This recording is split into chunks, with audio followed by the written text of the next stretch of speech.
जय Jagannath welcome to our YouTube channel. तो आपण मानक मोर ओडिशा यूट्यूब चैनल को अनेक शुभेच्छा और अभिनंदन। तो आज आम नोट जानवा दाना पानी दीर्घ प्रश्न उत्तर। तो ये किए लिखिं ना गोपीनाथ महांती। ओडिया साहित्य विभिन्न क्षेत्र में गोपीनाथ महांती लेखनी चालना कर चिरस्मरणीय रही। सारस्वत सृष्टिर दिग से बहुमुखी दिगंत सेहीपरि कौन ना व्यापक। सृष्टिर महत्व केवल ओडिया साहित्य नुहे बरं आंतर्जातिक क्षेत्र में से प्रशंसार प्राप्त होती किए गोपीनाथ महांती। रचनावली परजा दादीबुढ़ा गुप्तगंगा अमृतर संतान छाई आलुओ ना मने ना इत्यादि ये सब गोटे गोटे कौन ना रचनावली। तो दानापाणी होकर एक अन्यतम रचनावली अटे। तो ता विषय जानवे जोगजमना डॉक्टर सिग्मंड फ्रॉइड विश्व साहित्यर मनस्तत्व विश्लेषण को गुरुत्व देते। गवेषक फ्रॉइड मनीष मन उपर अवचेतनार प्रभाव और मनुष्यर सत्ता को प्रभावित करुवा यौन चेतना को आलोकपात परिच्छेद सरोजिनी चरित्र मध्य दर्शाई। तो ये कौन देखी ना जोगजमना डॉक्टर सिग्मंड फ्रॉइड से कौन कर ना जो विश्व साहित्य मनस्तत्व को से विश्लेषण कर गोटे नारी मनर चेतना बा तार कौन अभिलाषा तार जो यौन आकांक्षाटा ये सब माने क्या मध्यम ना सरोजिनी चरित्र मध्यम लोक मान दर्शाई। तो विषय वस्तु जाना सरोजिनी बलिदत्तर पत्नी थिला। तो सरोजिनी किए ना बलिदत्तर पत्नी। बलिदत्त ग्रामीण जीवन आसी सहरी जीवन धारण आसी एक कंपानी रे किराणी चाकरी करें।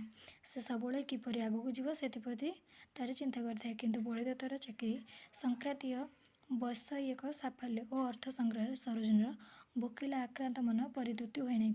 तो सरोजिनी माने बलिदत्त किए सरोजिनी को बाहाई उभय कौन ग्रामीण कहले लगे। तो बलिदत्तर कौन माने तार खाली धनी होगा इच्छा से कौन आगू उपरक उपरक किभली जाए उपरक किभली भाव में जीव से प्रति कौन से ध्यान देता है। से एक कंपानी रे किराणी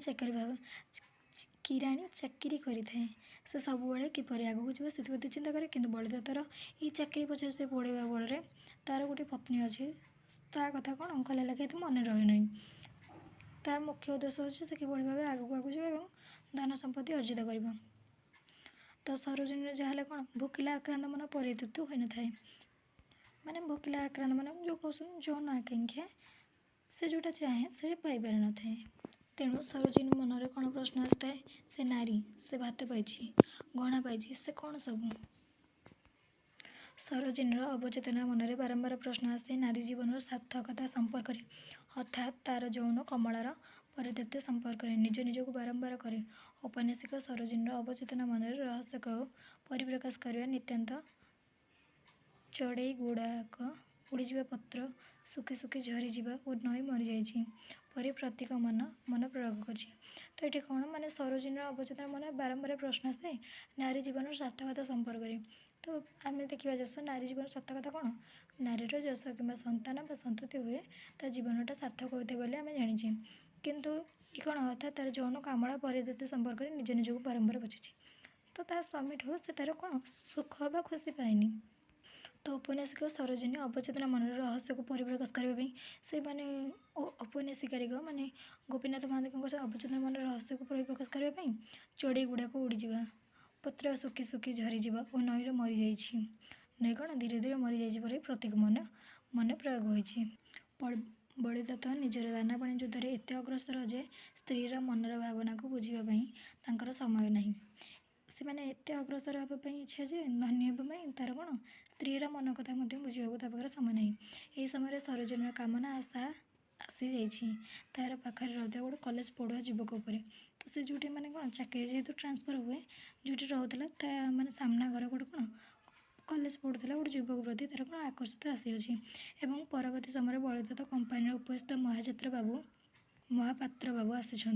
तो सही समय कौन कहले लगे परवर्ती समय बलिदत्तर कंपानी उपस्थित को तार जन कौन माने बलिदत्त उपर जावाई कंपानी जन उपस्थित महापात्र बाबू आसी बलिदत्त घर को। तो सरोजिनी पानी मागिबार पानी पी महापात्र बाबू सरोजिनी हाथ को स्पर्श कर सरोजिनी मन कौन हतपुलित होइछि। तापर सरोजिनी और बलिदत्त को निमंत्रण कर महापात्र बाबू तांको घर को। यापर बलिदत्तर प्रमोशन होइछि। तो जो माने आकर कौन अवैधिक संपर्क घटी महापात्र बाबू एवं सरोजिनी मध्य। ତ ଏହାପରେ କ'ଣ ହେଇଛି ନା ବଳିଦତ୍ତର ସେ କ'ଣ ମହାପାତ୍ର ବାବୁ ପ୍ରମୋସନ୍ କରାଇ ଦେଇଛନ୍ତି କିନ୍ତୁ ସେ ଆହୁରି ଆଗକୁ ଯିବାକୁ ଚାହେଁ। ତ ଏଠି କ'ଣ ହେଇଛି ନା ବଳିଦତ୍ତ ନିଜର ସଫଳତା ଦେବା ପାଇଁ ସ୍ତ୍ରୀକୁ ମାନେ ପ୍ରଧାନ ଅସ୍ତ୍ର ରୂପେ କରିଛି। ତାକୁ ଆଧୁନିକତାକୁ ଆପଣେଇ ନେବାକୁ ପଡ଼ିଛି। ଇଂରାଜୀ ଶିଖିବା କ୍ଲବ୍ ଯିବାକୁ ବାଧ୍ୟ କରିଛି କି ବଳିଦତ୍ତ। ପରବର୍ତ୍ତୀ ସମୟରେ କମ୍ପାନୀର ବଡ଼ବାବୁ ମିଷ୍ଟର ଶର୍ମାଙ୍କ ସହିତ ବୁଲିଛି। ତ ଫାଷ୍ଟ କି ମହାପାତ୍ର ବାବୁଙ୍କ ସହ କିଏ ବୁଲିଲା ସରୋଜିନୀ। ତାପରେ କ'ଣ ହେଇଛି ପୁଣି ତା ଉପରସ୍ଥ କିଏ କର୍ମଚାରୀ ଜଣେ ଅଛନ୍ତି ମିଷ୍ଟର ଶର୍ମା ତାଙ୍କ ସହିତ ମଧ୍ୟ କିଏ ବଳିଦତ୍ତ ସରୋଜିନୀ ନାଇଡୁ ବୁଲିଛନ୍ତି ସରୋଜିନୀ। ତ ସରୋଜିନୀ ନିର୍ଭୟର ସହ ସେ ଆଧୁନିକତାକୁ ଆପଣେଇ ନେଇଛି। ତାପରେ କ'ଣ ହେଇଛି ନା ସରୋଜିନୀ ନିର୍ଭର ସହ ଏବଂ ଆଧୁନିକତାକୁ କ'ଣ ସେ ଆପଣେଇ ନେଇଛି ପୁରା। ସିଗାରେଟ୍ ଟାଣିଛି ମଦ ପିଇଛି କ୍ଲବ୍ ଯାଇଛି ରାତି ରାତି ବାହାରି ବୁଲୁଛି। ସିଗାରେଟ୍ର ଅଭ୍ୟସ୍ତ ହୋଇଛି ମଧ୍ୟ ଓ ନାରୀ ସମିତିର ମୁଖ୍ୟ ହୋଇଛି।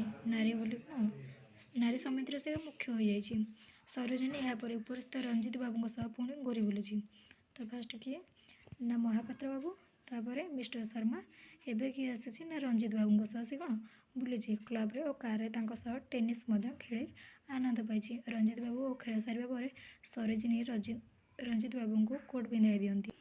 ଏହିଭଳି ଭାବରେ କ'ଣ ସରୋଜିନୀ ଆଧୁନିକତାକୁ ଆପଣେଇ ନେଇଛି। ତାପରେ କ'ଣ ହେଇଛି ନା ବଳିଦତ୍ତ ଦାନାପାଣି ଯୁଦ୍ଧରେ ବିଜୟ ହୋଇପାରିଛି। ସେ ଏବେ ଅଫିସର। 39 ବୟସରେ ବାପା ହେବାକୁ ଯାଉଛି ବଳିଦତ୍ତ। ବଳିଦତ୍ତ ମନରେ ଗର୍ବ। ବଳିଦତ୍ତ ଘରକୁ ଫେରି ଦେଖେ ତ ସରୋଜିନୀ ନାହିଁ।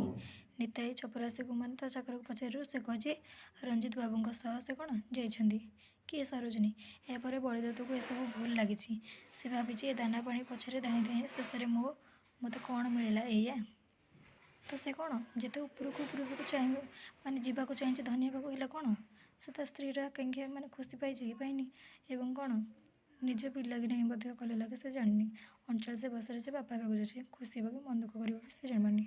ତ ଏ ଉପସଂହାର କ'ଣ ହେଇଛି କଥାକାର ଗୋପୀନାଥ ମହାନ୍ତି ଦାନାପାଣି ଉପନ୍ୟାସରେ କେବଳ ଯେ ସରୋଜିନୀ ଚରିତ୍ରର ଅବଚେତନ ମନର ରହସ୍ୟ ଉନ୍ମୋଚନ କରିଥାନ୍ତି ତାହା ନୁହେଁ ବଳିଦତ୍ତ ସହ ଅନ୍ୟ ଗୌଣ ଚରିତ୍ରମାନଙ୍କର ମଧ୍ୟ ଅବଚେତନ ମନର ରହସ୍ୟକୁ ଦେଖାଇଛନ୍ତି।